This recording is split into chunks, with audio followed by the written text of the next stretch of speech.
Hello, and welcome to Stowe Talks, a podcast designed to support people going through a relationship breakdown and all the challenges this brings. I'm Matthew Taylor. And I'm Liza Gatchell, family lawyers at Stowe Family Law. And today we are joined by Sue Atkins, a parenting expert, author of Divorce Journal for Kids and broadcaster, to look at how best to support children through all the changes that divorce brings. So first of all, thank you, Sue, for agreeing to join us today to have this chat. Really looking forward to this one, actually. Can you just start by giving us a bit of background about yourself and how you found yourself in this area of work? Gosh, okay. I'm a former deputy head and class teacher for over 22 years. I won't go into the whole story. And my father died and my mother died within the same year. And I thought, what shall I do next? I was very interested in self-esteem for children and resilience. I had been heading up that department in my school. And then I sort of decided, I know, I've been working with the children for 20 odd years. I need to work with the parents. So then I sort of stepped across and thought, how can I do that? And then I was invited to write my first book, Raising Happy Children for Dummies, one in the very famous Black and Yellow series by Wiley. That led on to then, BBC radio, that led on to ITV, sitting on the sofa on This Morning, that led on to being the Disney family parenting expert. And then I was invited to write another book, and I've written a couple of books for children as well, the Divorce Journal for Children. So my passion is supporting children and families through a rather traumatic and difficult time. Yeah, so I mean, that's it. It is traumatic. It is difficult. It's incredibly traumatic for parents and individuals going through it. But that trauma can impact the children, and often does. And, change is a big thing for children, isn't it? Oh, absolutely. And let's face it, change is a big thing for us all, no matter how old we are. And of course, there isn't really a blueprint for it when it happens to you. Sometimes you know it's coming or you sense it. Sometimes it's a complete and utter shock.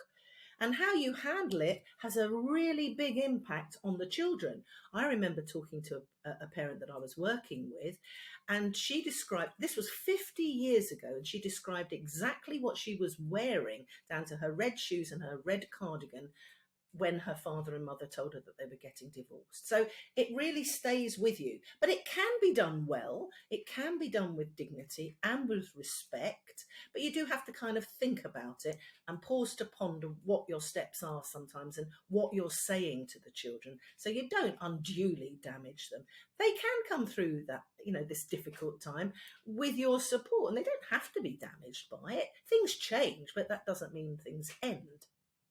It's obviously a really difficult conversation to have with children. So if somebody's at that stage where they're just starting to think about how that conversation could be had, particularly, I suppose, in circumstances where the relationship is not amicable between the two parents, what would you say their first steps should be? Well, think about when you're going to tell them, where you're going to tell them, and how you're going to tell them. Don't tell them in their bedroom on a Sunday evening, because that's where they're going to go to sleep. That's when they're going to wake up in the morning going, what's just happened? And that will be anchored in anxiety and shock sometimes. So have a little think about it. Sit down with a pen and paper sometimes and just think, right, when would be it? That's where I start with when I'm coaching clients.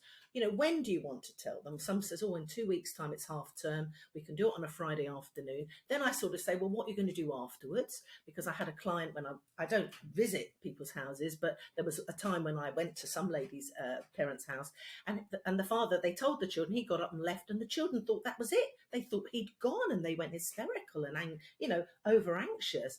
So plan it, and then you think, like another client I did it with, and they talked about it was going to be at half term, it was going to be on this Friday, and after they told them that they gone through it with me about what they were going to say, how they were going to say it, then they thought, right, okay, well, we'll go and get fish and chips. We always get that on a Friday. We'll keep it normal, we'll keep it the same. So that allows the process to sort of take its time rather than rushing through it. But I do think it's important to think about it. Think about the messaging you want to say. You can't make loads of promises because you don't quite know what's going to happen. But if you can sing from the same song sheet, I often get clients to draw a circle, put some Stokes into it, like a bicycle, and write in what's going to stay the same. So you're still going to see Emily on a Thursday at ballet. You're still going to play football on the Sunday, and you will still see grandma and granddad, because that's a very important aspect too. Just because you are breaking up doesn't mean all the family has to break up, but it does take some thinking about. Think about your tone of voice, how you want to say it, some of the reassuring messages, and it's a good idea to write it down, because when you're in the moment and you're actually doing doing it, you will get a massive lump in your throat, either of you or both of you. So you want to sort of go back to your sort of bullet points, if you will, so that keeps you on target to really the messaging you want to say, and then allow the children to have that moment. Now, some, like they did, get very upset. Some get angry. Some go, yeah, sure. Who's going to look after the guinea pig? It can be random what young children often say. And I remember working with some clients. We got it all ready. The little girl was 3, so they had it all planned. They went through it with me and all the rest of it. And then when they started to tell the little girl, her bottom lip started to go because she thought they were both leaving.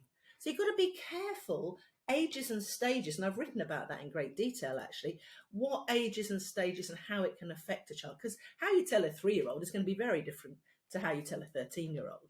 And what do you do if you have a 13-year-old and a 3-year-old? Because having that, having one conversation maybe won't work in that situation, or is there a way to make that work?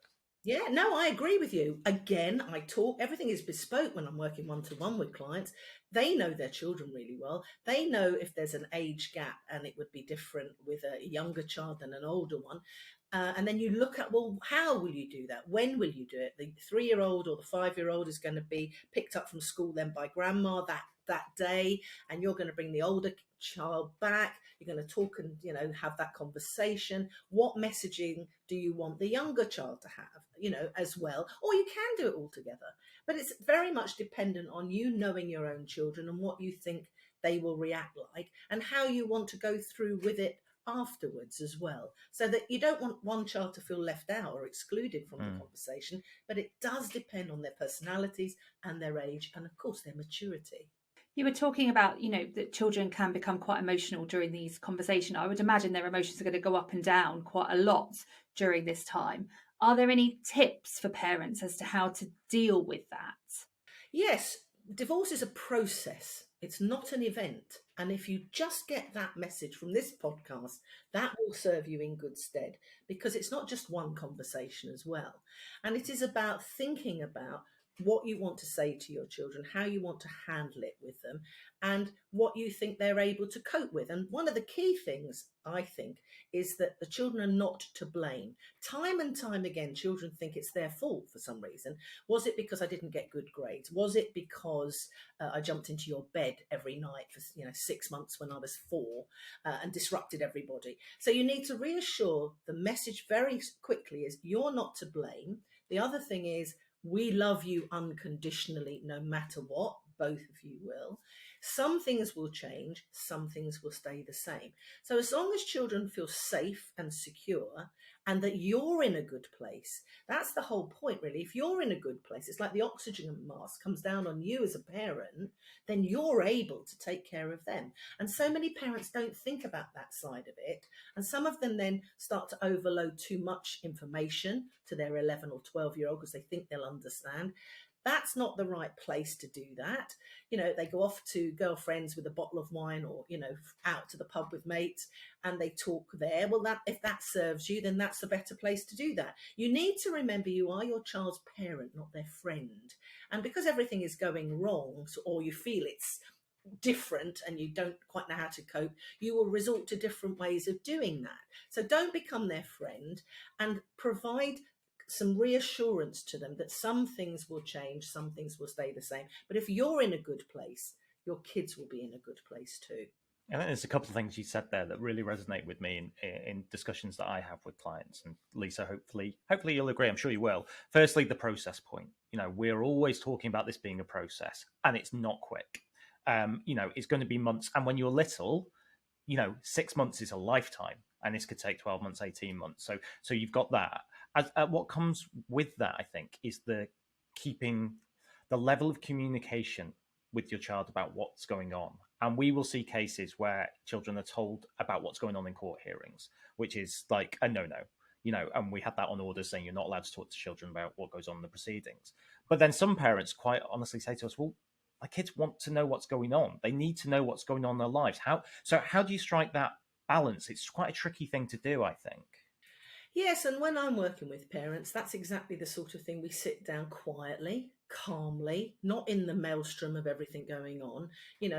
time to actually think about some of those things, about the messaging that you want to give to the children. You need to be careful about their ages, but their maturity of able to cope with that. And the reason I wrote the divorce journal for kids was there's this little girl, Rebecca Fagan, way back when I was teaching, and there were 5 children going through divorce. And she turned to me and said, "But no one's listening to me, Mrs. Atkins." And I was struck by the fact that a child wasn't being involved in the process. Now, of course, you don't want them right in the middle of it, and certainly not in court, but they need an overview of what may be changing or what may be happening. And one key messaging, of course, is don't slag off the other parent, because the child loves that parent and even looks like them or sounds like them or sings like them. So they will be damaged by that if you start that horrible thing where you put them in the middle of a game that they don't understand, like a pawn in a game of chess. So make sure that it's appropriate, and do talk and listen to them about some of the things. And if they're older, you can actually negotiate some different ways. You might have done your parenting plan and planned out what you think is going to happen during the co-parenting side of things. But sometimes a teenager might say, well, actually, it might be better on a Thursday if we do that. And let them have some form of ownership and input into the process, if you can, and it's appropriate to do so. Yeah, I think the input point is again really interesting. Something that again crops up quite a lot is you can always tell when kids are being in a difficult position, and one of the ways that comes across, I think, is when mum and dad, and I might be for mum, and and sort of mum's dad's represented by someone else, and we are saying the kid is saying to us X, and dad is saying no, the kid is saying to me Y, and I often say to my client, well, maybe your child is just a little bit, and not in a critical way, telling parents what they want to hear, because you want to make your mum and dad happy. So, and if you know that your mum and dad want to hear you say something, that's something that arises, I think, quite a lot. And is that something that you see, and how do you negotiate your way through that? And that's why talking with parents, sometimes I work with one parent on their own, or sometimes I work with them together actually through the process and through the co-parenting process, so that you allow and create, perhaps you haven't thought about it, that idea that they want to please you. Of course they do. Children of all ages want to do that. And so they might be saying one thing to one and one thing to another. So you have to allow that process to resolve itself through listening, through communicating effectively, and working out that hopefully they're not playing one parent off against the other, because that happens, of course, too. Yeah. One of the other big things that we often come across is where you have one parent saying that the children do not want to go. So, and that can be from a 2-year-old all the way up to a 15-year-old. And those are, again, they're really difficult conversations to have, particularly if you've got a court order in place.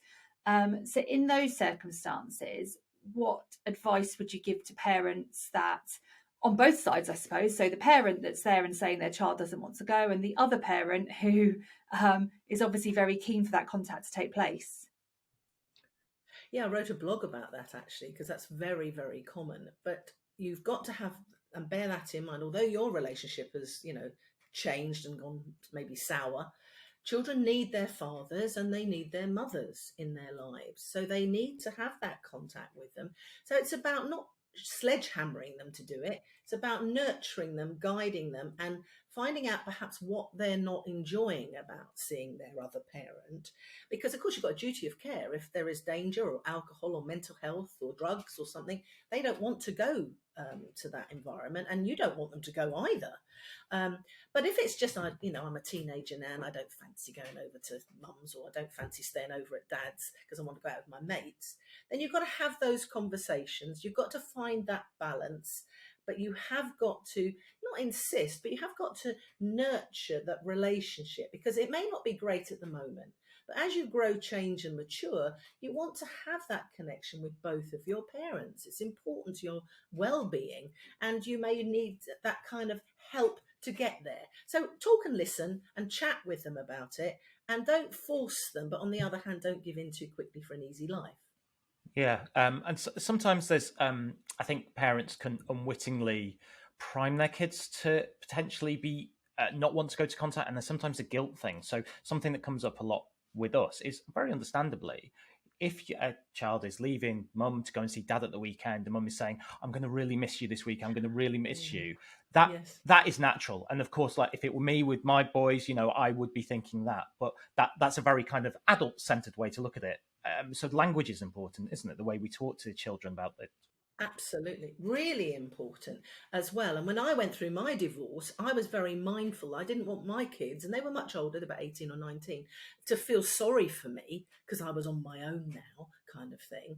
I made sure that I was here, I was there, I was meeting a friend, or I was going to an art gallery, or listening to music, or, going around to somebody's house for dinner, so that they didn't feel responsible for me. So it's very important that, kids sort of see that you keep your own life going. And certainly when I write and talk to parents around Christmas, that's quite important too, so that they don't feel worried about you. That's their job. They are children and young people. They don't need to worry about you. Of course, they love you and concerned for you, and vice versa. So you have to be matter of fact. I'm doing the ironing when you're gone, kind of thing, and and dads need to do the same sort of thing when they've got custody of the kids. Do the ironing, do the washing, keep it real. Don't be a Disneyland dad where it's all wonderful and marvelous, and mum makes them eat their broccoli and do their homework, and dad takes them off to exciting places. Keep it real, both of you. But yes, I think it's important then that children feel that and they sense that difference around and they keep that lines of communication going with both sets of parents. You mentioned the C word there, Christmas. It's always a really, really difficult time, isn't it?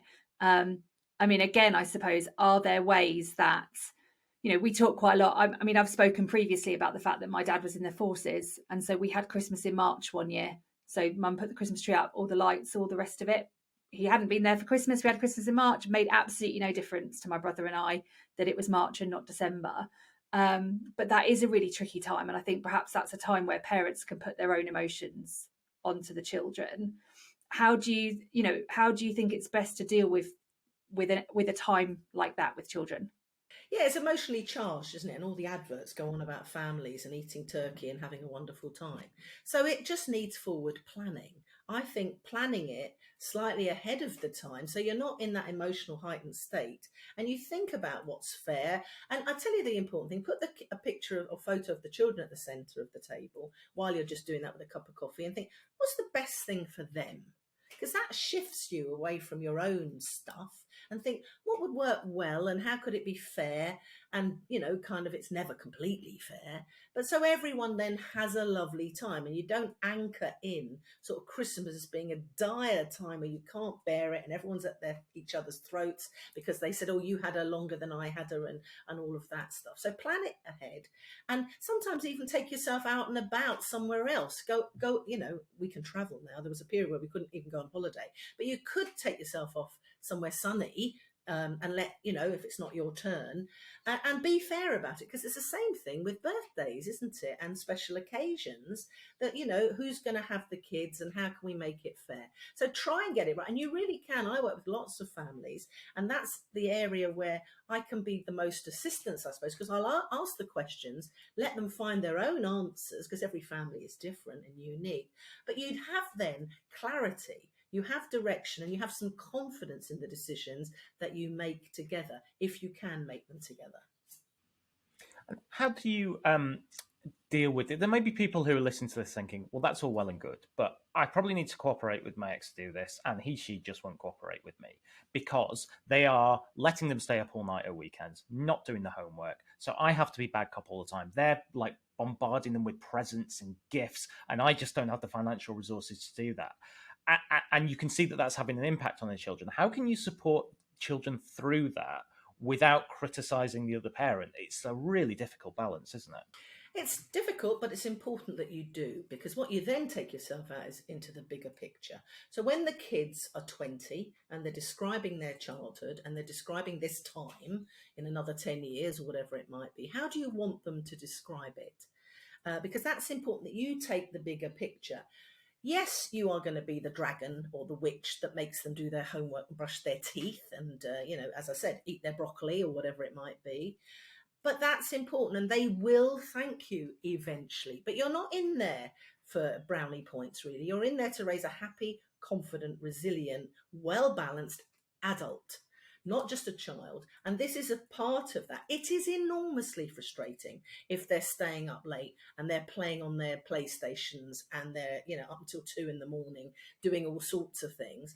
But over time, if you're consistent and you're loving and you're not slagging off the other person, they will see that. I remember actually that as a true story with my own friend. She had 3 children and she went through the divorce. They were different ages, and she never once criticised her ex. He's a good chap and everything, but he was doing stuff, and they were going off and coming back.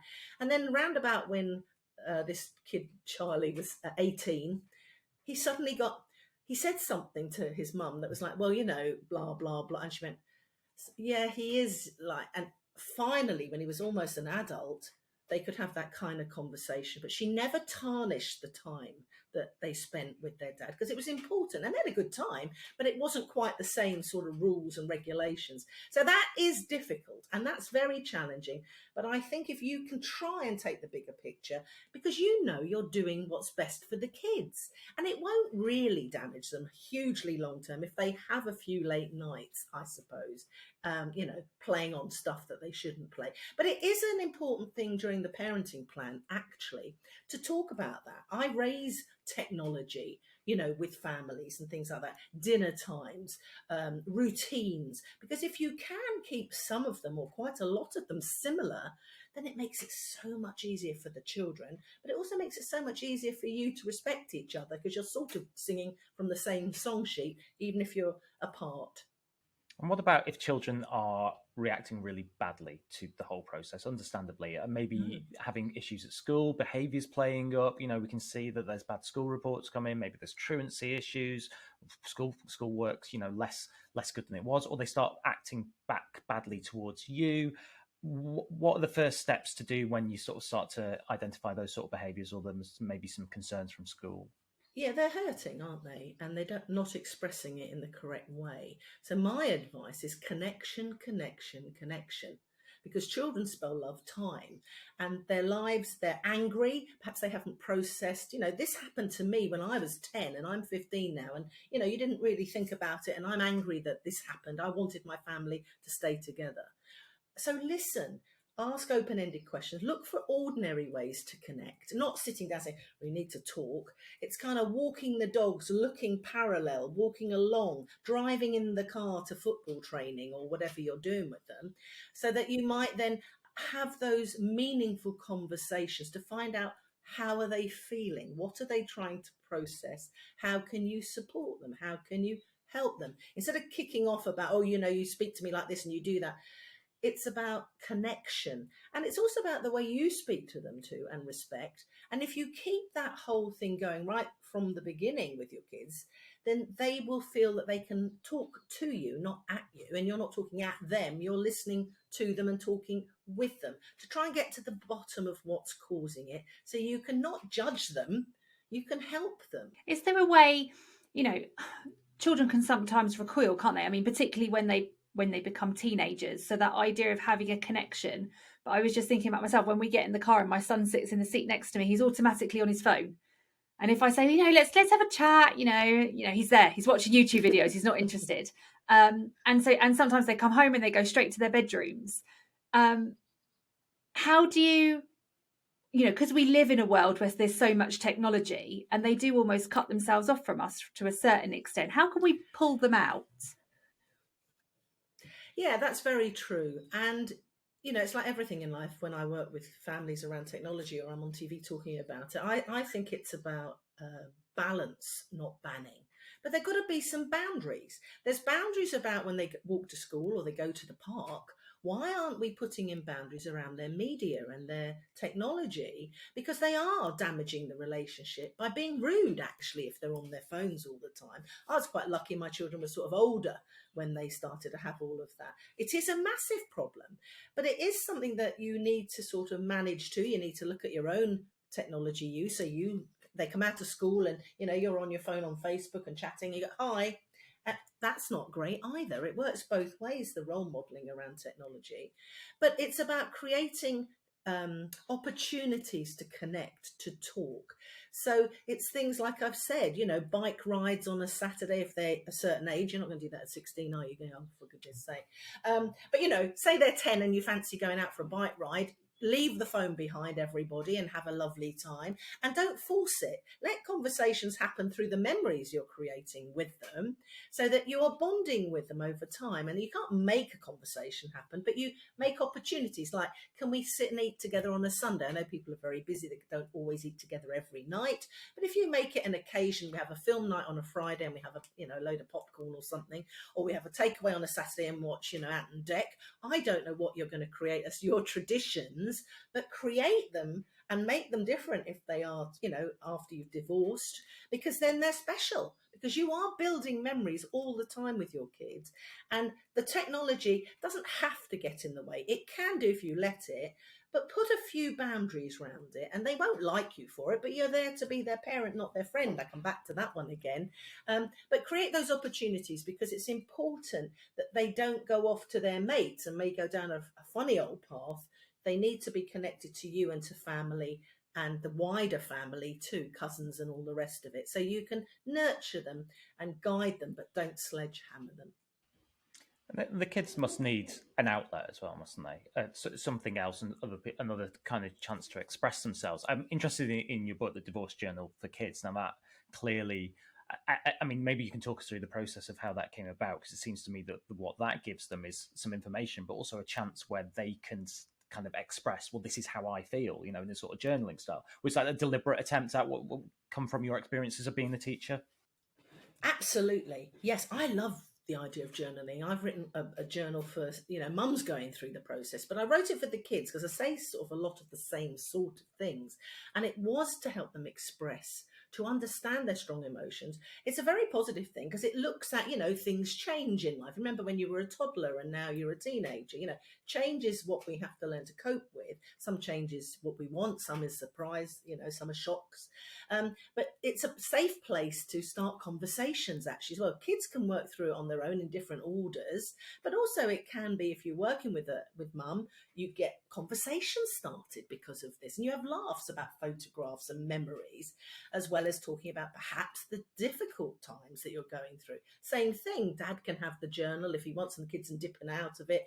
It just gets you talking, it helps them express themselves, and once they feel heard, they feel understood, and a lot of that anger and frustration and upset gets dissipated because you talk to somebody and they listen properly to you. I mean, kids aren't that different from us, because I'm just thinking as you're talking, a lot of that is stuff that clients, need to, feeling heard and feeling listened, and speaking to, whether it's a divorce coach, whether it's a lawyer, whether it's the friend, the mate down the pub, or the girls with a bottle of wine, whatever it may be, that chance to feel heard, to express yourself. And I think sometimes as parents, because you want to, my kids are a lot younger. My kids are like 6 and 8 and they're very little, and you want to just cuss at them, but that doesn't go away. You're always going to want to parent actively, but that can sometimes, I guess, at a time when they need to release their emotions, if you're a bit scared of those emotions, it might become a bit oppressive. So giving them that space and hearing them must be incredibly important. It really is. And sometimes it's not just you that could do it. It could be an aunt or your sister or, your mum when they're spending time with the grandparents or something. It's somebody that will listen to them and they feel heard and not judged. And because they can then, and you can perhaps guide them or just hold the space for them to feel heard. Because I don't know about you, sometimes when I talk about things, I get clarity through talking about it. And I go, oh, I see. Yeah, oh, I make sense of it myself by just talking out loud. You don't really need to say anything. You probably go, and all of that. So yes, I think it's important. They're not very different from us, of course not. And we must respect the fact that they have strong emotions too. Whether they're 6 or they're 8, they are processing it for themselves. 3 and 4-year-olds are different again because they're quite young and they're quite egocentric still. They don't quite understand, have you gone forever or you coming back? So you don't need to pussyfoot around some of those messages either. You need to be quite clear, not cruel, but you need to be quite clear what's happening. And when you are murky, I've had a recent client that was all a bit kind of blurred, their messaging. That was upsetting the children, who suddenly started having nightmares, and another one was wetting the bed because they didn't quite understand what was happening. So being clear and being kind is actually an important thing, because it's giving everybody clarity then. That's really interesting. We had some, so my mother-in-law died a few years ago, and we had, so at the time, my eldest must have been about 4 or 5. And I did some research into how best to approach the subject with him as to what was happening. And that was very similar in that, don't use terms like we often use terms as adults about like passing away and things like that, because, or they've gone to sleep. Yes. Don't use, and it didn't even Yeah. occur to me. It was like, you have to say they've died, and it's blunt, but it's very clear. Because otherwise suddenly it's like, oh, well, mummy, if you go to sleep, does that mean you're not going to wake up? And yeah, so it's really interesting to hear, this sort of similar advice in relation to divorce, that sometimes you do just have to be a bit blunt with the way that you're saying it. Yes, but then you're clear. And then, like you say, then it's not, when you're asleep, it's not like, gosh, are you going to die? So it helps if you have clarity about that. And of course, you're doing it in a loving environment. And that's why part of the thing I started the Sue Atkins book club during the pandemic to connect children to books around anxiety or grief or whatever it was. And then it just expanded. And now it's got all sorts of books in there. Because I think books are a wonderful way, even if they're storybooks about a bear or something. There's a guy that wrote a grief story about, basically his mother bear died, and how did the little baby bear cope? Because then when you're reading the story, you can start conversations around it. And I call it, big conversations with little people. And that can be the same with divorce as well. You're reading a story about two kids or two bears or whatever it might be, living in two different houses. But then those conversations, they can relate to the metaphors of those, which really can be very helpful. And I think books right the way through can really guide and help kids chat to you and with you. Yeah, absolutely. They can, the narrative is so powerful for kids, and that's how we all experience the world fundamentally through Yes. stories and narrative, and especially when you're young, to do that is incredibly powerful. And you just look at Disney movies and what the way that they have dealt with kind of death and grief and things, and it's a similar sort of process, isn't it? The grieving process. Something that we often ask in these podcasts. Is we want to know how that we can help people in the process better. So is there anything that you think that family lawyers can do better to help clients support their kids? Anything that family lawyers do really badly that we should stop doing? We want to know that what we can do to make sure that we're not, making things worse, hopefully. Gosh, yes, you have the intention to help, which is great. I think actually giving away the divorce journal for kids to loads of families would be really good, because then they can go off and start the process for themselves, start the conversations. And I think with lawyers, your job is to support and listen and help them, but through the legal process.